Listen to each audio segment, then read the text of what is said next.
அனைவருக்கும் வணக்கம் மக்களே. நம்ம இன்றைக்கி பார்க்க போகிறது என்னென்னா, நம்ம சத்தான கரும்பு லட்டு எப்படி செய்கிறதுன்னு பார்க்குறது. நம்ம தோட்டத்தில் விளைஞ்சதை வச்சு நம்ம செஞ்சுருக்கோம். எப்படின்னு பாருங்கள். வெல்லம் மட்டும் நம்ம கடையில் கருப்பு வெல்லம் கடையில் வாங்கியிருக்கோம். அதாவது கருப்பட்டி.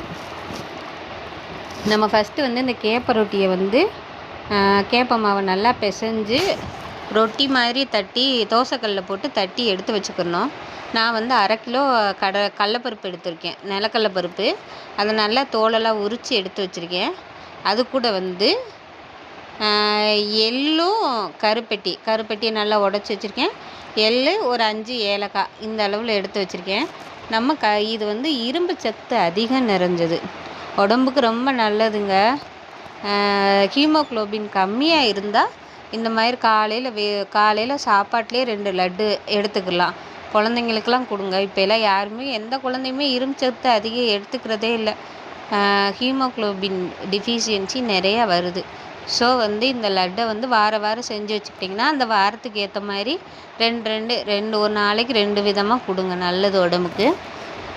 இப்போ எல்லாத்தையும் மிக்சியில் போட்டு நல்லா அரைச்சி பவுட்ரு ஆக்கிக்கிறணும்.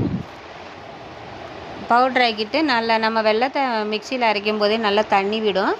அதோடு நம்ம ஏற்கனவே அந்த கடலைப்பருப்பு அப்புறம் அந்த கேப்பை ரொட்டி எல்லாத்தையும் அரைச்சி வச்சுருக்கோம்ல, அதோட இந்த எள் நம்ம கருப்பட்டி அரைச்சோம்ல அதெல்லாம் போட்டு நல்லா பிசைஞ்சு விட்டுருங்க. பிசைஞ்சு விட்டுட்டு எடுத்து நல்லா உருண்டை பிடிச்சி, எந்த எண்ணெயும் தேவையில்லை, நெய் தேவையில்லை, எதுவுமே தேவையில்லை. அதுவே தண்ணி விடும். அழகாக உருண்டை பிடிச்சி நம்ம எடுத்து வச்சுக்கலாம். ஒரு ஏர்டைட் பாக்ஸில் போட்டு வச்சுக்கிட்டிங்கன்னா வெளியில் வச்சோம்னா 4 to 5 நாள் நல்லாயிருக்கும். ஃப்ரிட்ஜில் வச்சுட்டு டெய்லி எத்தனை பேர் இருக்கீங்களோ, 4 பேர் இருந்தீங்கன்னா ஒரு நாளைக்கு ஒரு 8 உருண்டை அளவுக்கு எடுத்து வச்சுக்கோங்க.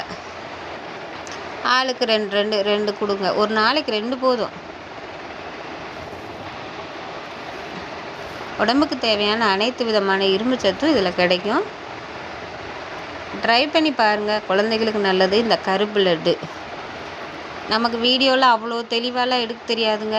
ஏதோ இதை யாராவது பார்த்துட்டு ஒரு ஆள் 2 ஆள் செஞ்சால் கூட போதுமானது. அவங்க